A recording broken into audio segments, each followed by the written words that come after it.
sommes cabotins. Ben, dans votre cas, le matin à cette heure-là. Ça nous rend un peu cabotins. Alors, on a Joanne qui est avec nous, qui va nous parler de saines habitudes de vie à prendre en ce début d'année. On a souvent plein de résolutions et pourtant, ce serait si simple de commencer par soi et souvent à la maison. Joanne, bonne année. Merci d'être là. Bonjour, bonne année.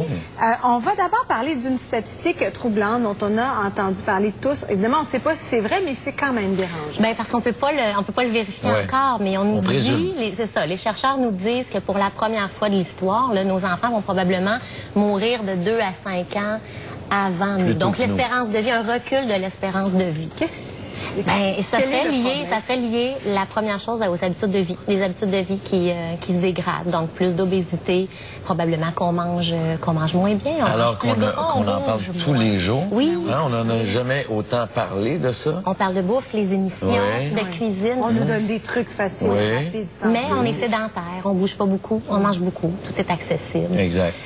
On est stressé. On dort pas ben c'est sûr que ça, c'est... Donc là, c'est le temps de partir l'année sur le bon pied. Et là, tu as full résolution pour nous.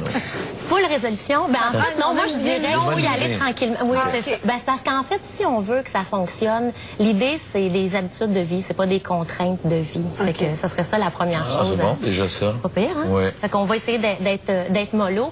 C'est tout le temps la même chose, ça a l'air facile. On dit alimentation, activité, sommeil, stress. Je mets tabac dans une catégorie à part. Là, on parlera de nos fumeurs après. Mais c'est ça les 4 principales. Sortir, aller jouer dehors. Oui. Ben moi, je dirais que c'est la première chose. Parce que c'est bon pour les nerfs, c'est bon pour entre nos 2 oreilles. Oui. Ça fait du bien. Si on commence par l'activité physique, en principe, tout le reste suit. Je sais pas combien de temps on fait de sport par semaine? Ben, moi, j'accorde quand même quelques heures, dans le sens où je vais m'entraîner. Pour moi, Saskia, au moins 2-3 heures par semaine. Ah, mais ça, c'est bon. Puis les enfants, ben on essaie. Mais c'est tellement difficile. Je trouve, le soir, mettons, après le souper, même quand il fait noir, dire, OK, on met les habits de neige, on sort. Oui, d'abord les enfants se garochent dans le banc de neige, mettons, mais c'est dur. On dit 30 minutes, 5 fois par semaine. Les adultes, c'est un minimum. Donc, à 2-3 heures, on n'est pas pire. Oui.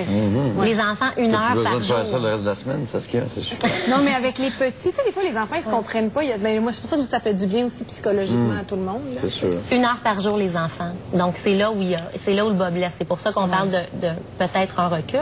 Moi, je regarde mes enfants, moi, au collège, ils sont dans des collèges, ils font de l'éducation physique 1 heure par 9 jours. Non, mais ça, c'est totalement ridicule. Ben oui. Ah, on devrait repenser ça. Donc, première chose, quand on fait ça, tout le reste s'enchaîne. On a parlé d'alimentation. On fait attention à notre alimentation. Quand on s'entraîne, c'est ça. Ben, on a tellement travaillé fort pour perdre des calories. Habituellement, ça vient un peu tout seul.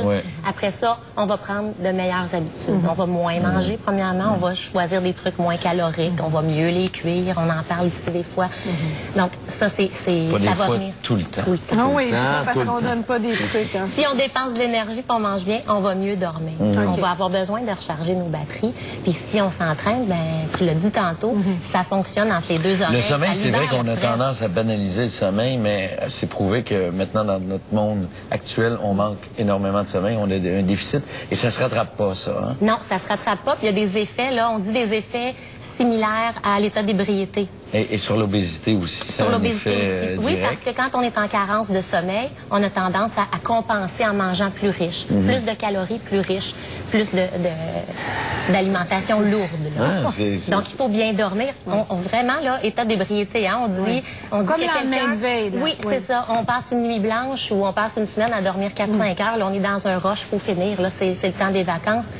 Le lendemain, là, on a les mêmes capacités qu'un conducteur qui serait à 0,1 d'alcool dans le sang. Sûrement. Donc, c'est vraiment une baisse de la vigilance. C'est très important. Oui, très important. Côté, là, mettons, tout ce qui est médicaments, prendre soin de soi, là, mettre autrement. Ben, moi, j'irais vraiment... quand on dit les habitudes de vie, les résolutions là, de l'année, on prévient, c'est la meilleure façon de prévenir les maladies chroniques. Les maladies chroniques, là, on parle de maladies qui durent dans le temps, qu'on développe. C'est pas des maladies qu'on attrape.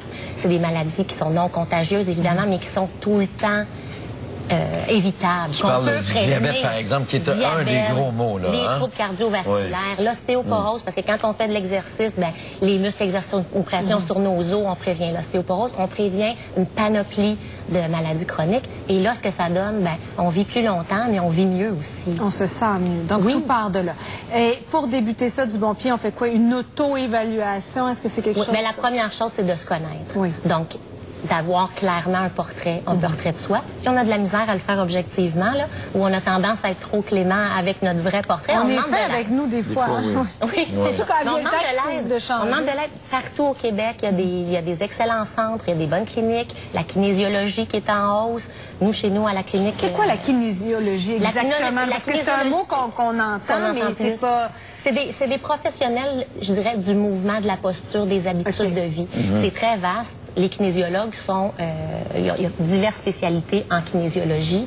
Donc, si votre médecin vous réfère vers un kinésiologue pour l'amélioration des habitudes de vie, c'est quelqu'un qui va pouvoir vous aider à dresser votre portrait, le vrai état de votre santé, qui va vous soumettre un plan, puis qui va pouvoir vous accompagner après dans l'intégration dans vos habitudes. On ne dit pas des contraintes, c'est des habitudes. Si on commence tranquillement, une chose à la fois, je commence à descendre d'un arrêt d'autobus plus tôt, puis marcher 10 minutes.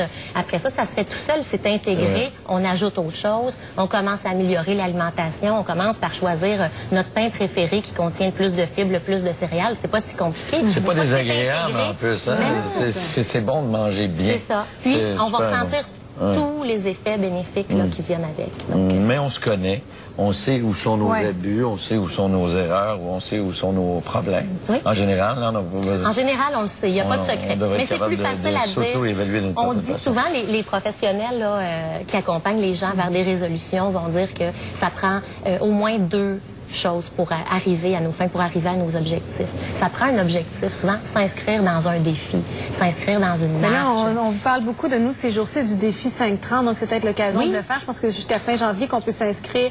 Donc 5 portions de fruits et légumes par jour et 30 minutes d'exercice en famille aussi, donc de se motiver en groupe. Ben, ça donne un objectif. Donc après ça, on se sent un peu pris dans un engrenage où on n'a pas le choix d'y aller avec nos bonnes résolutions.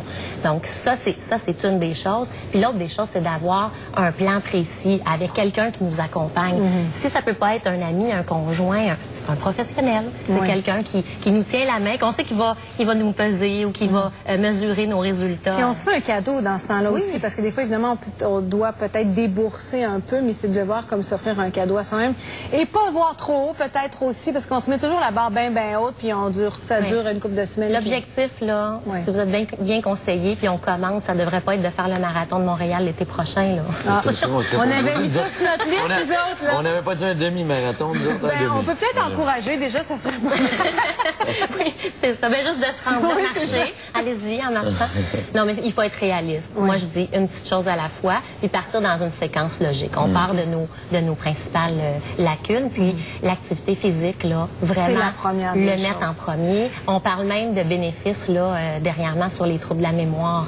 Donc, c'est vraiment global. Donc, tout bouge dans notre corps et c'est ce qui fait du bien. Et au niveau de l'alimentation, si tu avais des choses faciles à couper, là, on parle des sucres, des gras... Oui. La première chose, c'est de dresser notre bilan alimentaire parce que, étonnamment, des fois, les gens arrivent en clinique puis ils vont dire « Moi, je mange très bien. » Souvent, c'est ceux qui ont plus de problèmes. Oui, c'est ça. C'est quand on commence à noter. On fait un petit journal alimentaire 3 jours, idéalement un jour de fin de semaine parce qu'on se permet un peu plus d'abus, 2 jours de semaine pour avoir un bon portrait. Puis là, on regarde qu'est-ce que je mange. Est-ce que je mange varié? Est-ce que je prends le temps de regarder si j'ai des fibres, si j'ai assez de fruits et légumes? Est-ce que j'évite les aliments qui sont vides, les sucres, les croustilles, les collations là, qui me supportent pas, qui me donnent pas de protéines, pas de nutriments? Ça, c'est la première chose. Ensuite, comment je fais cuire mes aliments? Est-ce que je suis tout le temps en train de rouler ma viande dans le beurre, mes haricots dans le beurre? C'est bon. Dans l'huile. Dans l'huile d'olive. Dans l'huile, c'est déjà mieux. Plus d'huile. Mais des fois, est-ce qu'on peut les faire à la vapeur? Non. Mettre un peu de citron?